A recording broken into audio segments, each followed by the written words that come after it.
요새 일이 너무 많아서 개킹받은 만두는 열 좀 식히려고 창문을 열었습니다. 그런데 저쪽에 보이는 저건 미친 커여움을 뽐내고 있는 고양이. 아니 너 말고.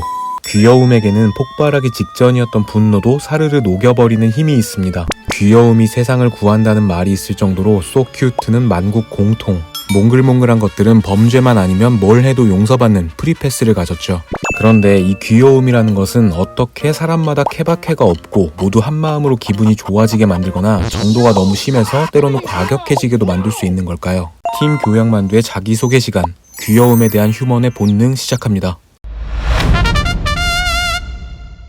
일단 귀여운 게 뭐지 하고 생각해보면 떠오르는 이미지들이 있습니다. 뭔가 동글동글하고 말랑말랑하고 보들보들한 그런 느낌들이죠. 이런 느낌들은 종합해보면 설탕과자의 특징, 어린 아기의 특징이기도 합니다. 동글, 말랑, 보들보들. 우리 대부분은 작고 연약한 아가를 보면 그게 내 자식이든 남의 자식이든 일단 본능적으로 귀엽다라고 느끼게 되죠. 노벨상을 수상했던 동물학자 콘라트와 니코는 인간이 느끼는 귀여움에 대한 이론을 내놓은 적이 있는데요. 어린 아기와 비슷한 형상을 보고 본능적으로 느끼는 귀여움을 가리켜서 베이비 스키마라고 이름 지었죠. 스키마라는 개념은 뇌가 정보를 인식하는 어떤 틀을 의미합니다. 그러니까 우리는 동글동글하거나 말랑말랑한 어떤 것을 귀여운 아기의 특징으로 받아들이는 틀을 이미 머릿속에 갖고 있다는 거죠. 바로 이 틀 때문에 동글동글한 얼굴과 눈, 코, 입, 손이나 발을 갖고 있다면 그게 반드시 휴먼이 아닐지라도 귀엽게 인식할 수 있다는 것입니다. 실제로 이런 무생물들에게도 동그랗게 눈, 코, 입만 그려 넣으면 문득 귀엽다는 생각이 들죠.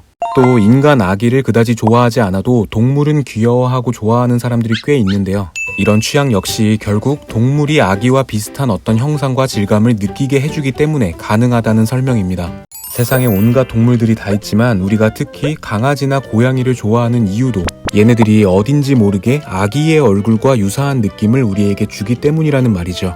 부럽게도 이 친구들은 인간과 달리 다 커서도 얼굴은 아가 때와 크게 달라지지 않기 때문에 평생 귀여움을 받기에 유리합니다. 얘처럼요. 귀여움에 대해서는 진화론적 이론도 있습니다. 인류는 예부터 공동생활을 해왔고 그 과정에서 자신의 자식뿐 아니라 친척이나 이웃 등 공동체의 아기도 함께 돌봐왔는데요. 이 때문에 인간이 아기나 아기의 특성을 가진 그 무언가에 마음이 끌리는 쪽으로 진화해왔다는 설명이죠. 외모 외에도 목소리가 아기처럼 귀엽거나 걷는 모습이 아기처럼 뒤뚱거린다면 보호 본능이 생기는 것도 이 맥락에서 설명할 수 있습니다.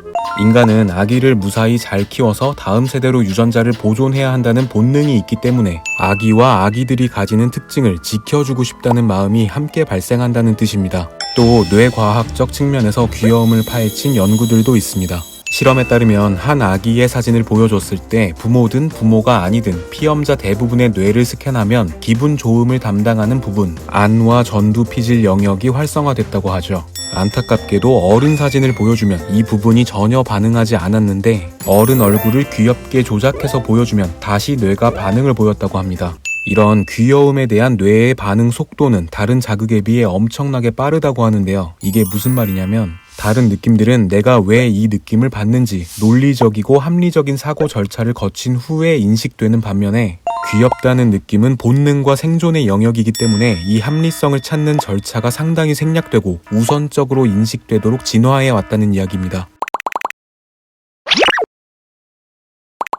흔히 귀여움이 무기라는 말도 하죠. 이게 찐으로 치트키가 될 수 있다는 것도 여러 연구와 사례를 통해서 밝혀졌는데요. 아이가 여럿 있으면 그 중에서 더 아기답게 생기고 귀여울수록 더 많은 어른들의 보살핌과 사랑을 받는 경향이 있다고 합니다. 심지어 같은 죄를 지었어도 피고의 얼굴이 동안일수록 유죄 선고를 받을 확률이 적었다는 연구 결과도 있죠. 이 정도면 귀여움이라는 건 사리 분별을 막는 마약이 아닌가 싶은데 하버드 연구진은 귀여움에 대한 인간의 욕구가 거의 성욕과 맞먹을 정도로 참기 힘든 것이라고 하니까 귀엽다는 것은 찐으로 무기가 맞는 것 같습니다. 이 좋은 무기는 당연히 좋은 사업 아이템이 되기도 하는데요. 이 베이비 스키마가 작동하는 것을 제대로 공략해서 큰 돈을 벌어들이는 기업은 이제 손에 꼽기도 힘들 정도로 많아졌죠. 이렇게 세상에 나온 캐릭터들은 온갖 상품과 콘텐츠의 콜라보가 되면서 우리의 지갑을 노리는데요. 많은 경우 이 캐릭터들의 공통점 역시 뭔가 아가아가하고 친근한 귀여움을 가졌다는 것입니다. 원래는 이랬던 미키마우스도 시간이 흐르면서 점점 눈도 커지고 인중도 짧아지는 인간 본능에 부합하는 아기스러움을 갖추게 됐죠. 평생 혼자 해먹으려는 귀여움 독재자 쥐식. 사실인지 알 수 없지만 월트 디즈니 직원들 자리에는 Keep it cute, 즉 귀여움을 유지하라는 메모가 붙어 있다는 썰을 들은 적이 있는데요. 저희 사무실 책상에는 뭔 죄다 오타쿠야 씨. 오, 너 합격. 귀여운 캐릭터에 대한 TMI 썰을 좀 더 풀어보자면 저작권에 있어서 후덜덜한 파워를 보여주는 디즈니지만 의외로 최초의 저작권 캐릭터는 영국에서 탄생한 토끼 캐릭터 피터 래빗이라고 합니다. 이거 아주 근본 있는 짤이었던 거죠. 피터 래빗은 미키마우스보다 35년이나 먼저 등장한 대선배님인데요. 우리나라에서는 동화책에서 가끔 보이는 정도지만 영국에서는 여전히 국민 캐릭터 수준의 인기를 누리고 있다고 합니다. 옆에 이렇게 제가 있어도 위화감이 전혀 없죠. 영국 분들 저 사실 토끼입니다. I'm a rabbit. 우리나라도 귀여움을 노린 캐릭터 산업 시장의 규모가 점점 커지고 있습니다. 아이들 놀이로 치부되던 시대는 갔죠. 어른들이 진짜 캐릭터 시장 상품의 우량 고객인데요. 이에 대해서 현대인들 특유의 외로움 때문이라는 사회학적 관점도 있습니다.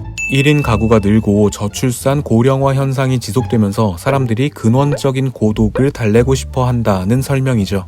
현생이 너무 팍팍하다 보니까 귀여운 걸 보고 위로받으려는 사람들이 많은 것 같아서 한편으로는 쓸쓸해지기도 하는데요.